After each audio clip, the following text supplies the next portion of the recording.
The Book of Life, a show about Jewish books, music, film, and web. I'm Heidi Estrin.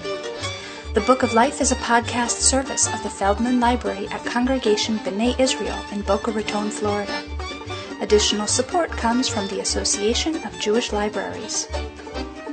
Write Your Own Megillah is a project modeled on NaNoWriMo. It's meant to encourage writers of Jewish kids' books. I spoke with Barbara Krasner, who's sponsoring the project at her blog, The Whole Megillah, when we met up at the Association of Jewish Libraries convention in Montreal, Canada.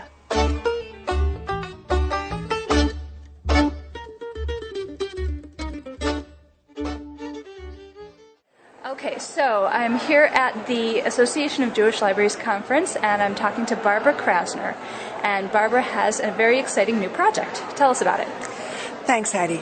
The project is called Write Your Own Megillah. It's sponsored by my blog, The Whole Megillah, and it will launch in Jewish Book Month 2011. The purpose of this project is to get would-be novelists to put their tuchus in chair and start writing without the self-critic on your shoulder the whole way telling you that you can't write. It's in a way modeled after National Novel Writing Month, NaNoWriMo, but for Jewish children's writers.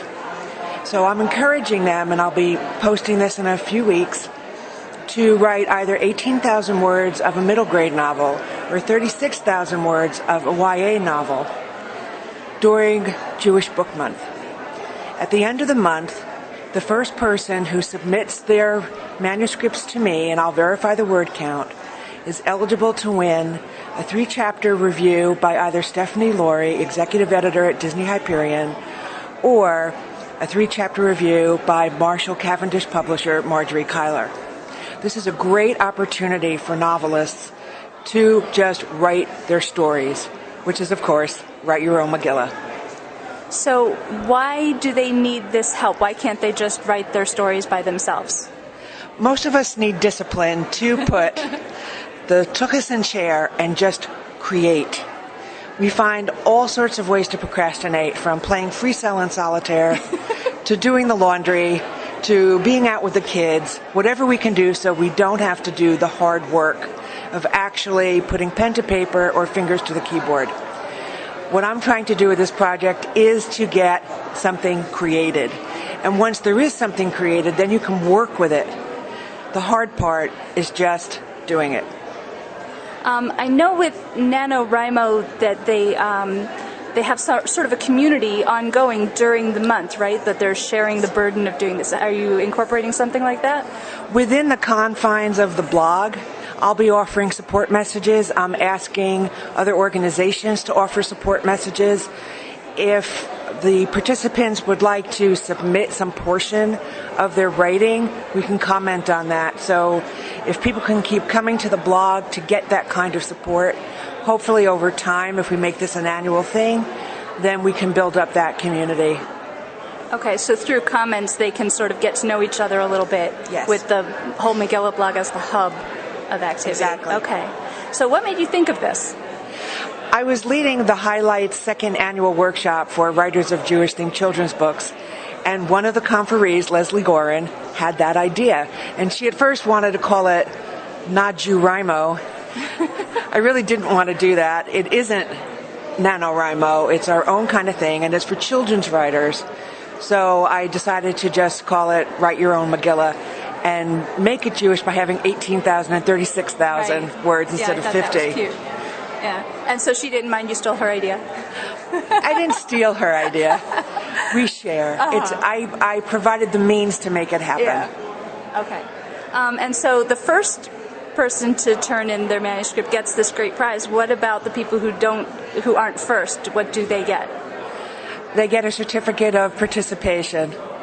Okay. And that's all and the NaNoWriMo satisfaction does. of having written. Exactly. Yeah. From the NaNoWriMo statistics, only a small fraction of those who initially sign up to participate actually complete the 50,000 words.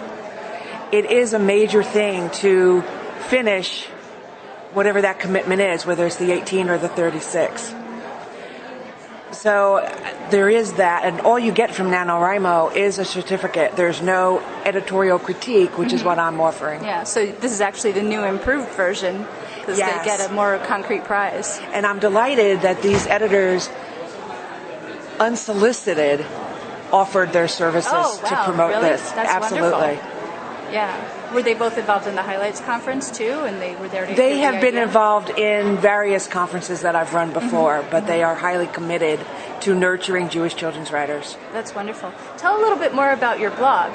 Okay, the whole Megillah was started in May 2010 as basically a clearinghouse of resources for Jewish children's writers. It offers interviews with authors, agents, librarians, editors. I think that's it. Some other events as they come up. We offer contests. We have a picture book contest. We're running until September 1st. And Joni Sussman from Carbon is the judge. And the winner of that, whatever manuscript she picks, wins a Kindle. And her attention. Right. Not a promise of being published, but at least to look at it. And she wanted me to run the contest and offered to be the judge. Oh, okay, because she's looking for a source of more manuscripts? Exactly. Okay. Exactly. Cool. And that provides the means. We ran a YA contest around Purim because we are called the Whole Megillah. Right. And the winner didn't really win anything. But as I learn as I go through this, offering a Kindle, I think, is a great draw. Offering editorial critique is another great draw. Yeah. And I am not monetizing this blog at all. It is very service-oriented. There are videos of editor comments from the conferences I run. And it is the place to go, the destination site for Jewish children's writers. Right. I don't think there is any other blog or any other website really I can think of with that kind of a tight focus on Jewish writing for kids. Right. The market's very small. Yeah. It is very small, and I'm delighted that just in the past few weeks I had a guest post from someone who attended the Highlights workshop specifically around the Orthodox market.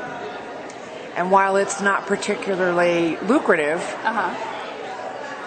we don't think about it sometimes, and it can provide some other avenues. Yeah. Well, nobody gets into writing to become rich. Right. Just to become famous.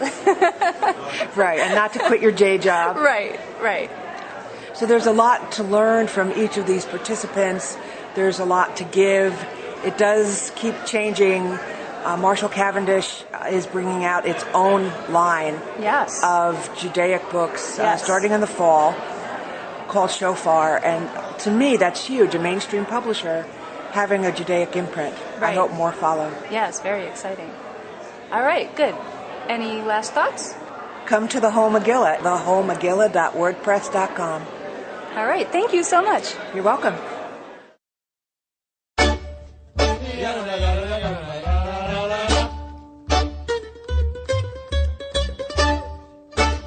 There are so many ways to connect with the Book of Life. Fan us at facebook.com/Book of Life Podcast. Follow us at twitter.com/bookoflifepod. Email us at bookoflifepodcast@gmail.com or leave us a voicemail at 561-206-2473. You can also listen to the latest episode by phone at 916-313-3820.